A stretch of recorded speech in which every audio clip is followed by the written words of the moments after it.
Hello and welcome back to the Joyful Soul Creates. Today I have a video for you which is the start of a new series. This series I'm calling Monday Makes, and I will explain a bit more about it later in the video, but first I'll talk about the card I am making. So this card is going to use the Hero Arts flower tub that I showed in a haul a couple of months ago now. I actually made this video a while ago, but then I was ill and didn't get around to sharing it. In that haul video, I asked people to vote for what they wanted to see me use first, and this was the winner. And I thought this would be a bit of a challenge for me because I actually don't use wooden block stamps very much. At first I wanted to try turnabout stamping with these, and I'll link up in the top right hand corner to a video where I show how to use small stamps to do turnabout stamping, but that would have meant taking the stamps off the blocks and I didn't want to do that. So instead I thought I would do some pattern stamping using some of the stamps and the ink cube that came in the tub. So I'm going to start off with one of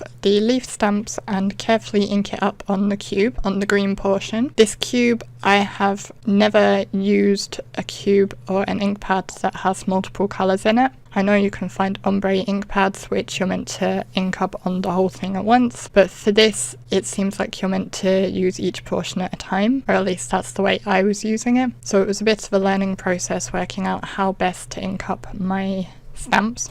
So next I've picked out a flower and I'm going to do that with the red, and at the moment I'm working in clusters, so I'm putting them close to the green leaves that I already stamped. For those of you that might have ink pads like this, I found the easiest way to do it, at least with these small stamps. I think big stamps would be quite difficult, but with these small stamps, just kind of ink up on the corner of your colour.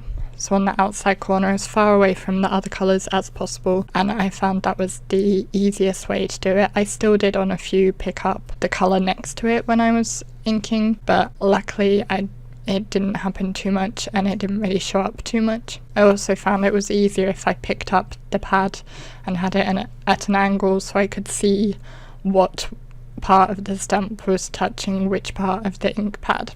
So I've moved on to my second flower, which is kind of a rose looking flower, and I'm stamping this one in orange. And again, at this point I'm working with clusters, so I'm stamping them close to the ones I've already stamped. And because I want this to be a kind of continuous pattern, I'm making sure that some of my stamping goes off over the edge of the card. Next I'll pull in the blue, which is the final colour on the pad, and another flower, and again I'm inking this around next to the clusters I've made so far.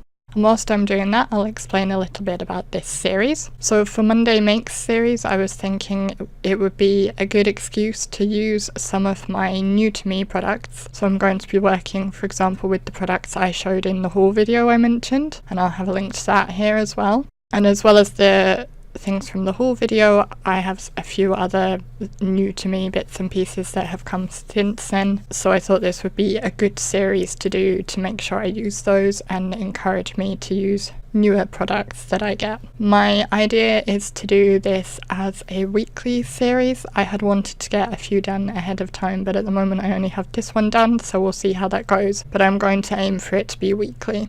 Back to the card, I had decided I wanted to put in more colour, so I'm going to go back through with a different stamp for each colour, and I'm gradually going to fill out the card. I'm trying to make sure that no two colours are right next to each other, so I don't put this new leaf right next to one of the other leaves, just so that there's some spacing between them. And I'm still kind of vaguely clustering them at this point, but I will gradually decide that actually I'm going to fill out the whole card. If I had decided that in the first place, I probably would have approached how I did it a bit differently, but as it was, it's not a perfect pattern. There's some spacing issues, and I think that's partly because of my not being familiar with woodblock stamps. I think with practice I could get better at them. And I did get some ink on my MISTI mat, but because this is a laminated piece rather than just paper, it's easy to wipe clean. And a friend of mine sent me this because otherwise I was just reusing my paper over and over again, and it was just getting messier and messier, and this looks so much better than the messy paper. So thank you again to Micah for sending me this. Very helpful.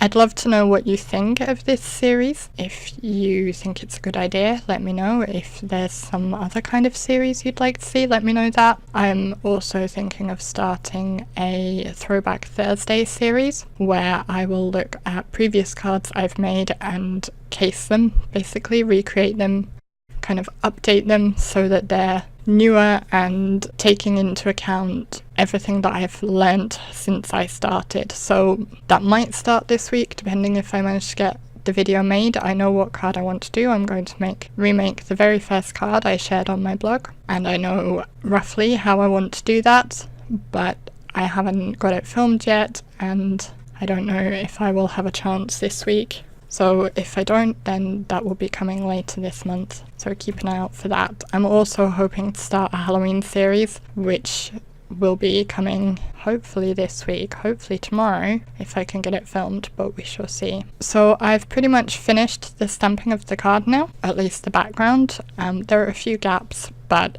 none of my stamps would fit in those gaps properly, at least without being the same colour next to each other, so I decided just to leave those as was.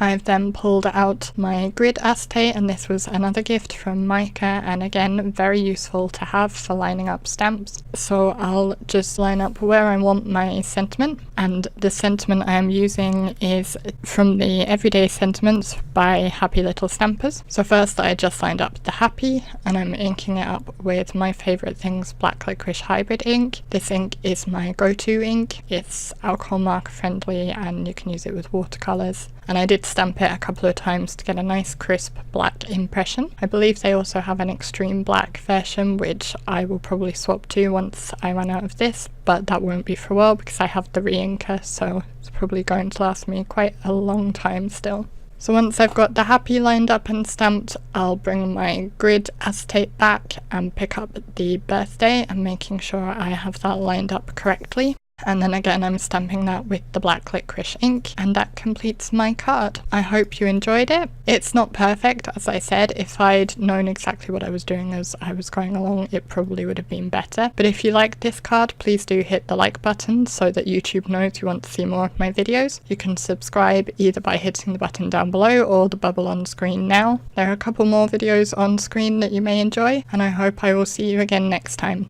Bye!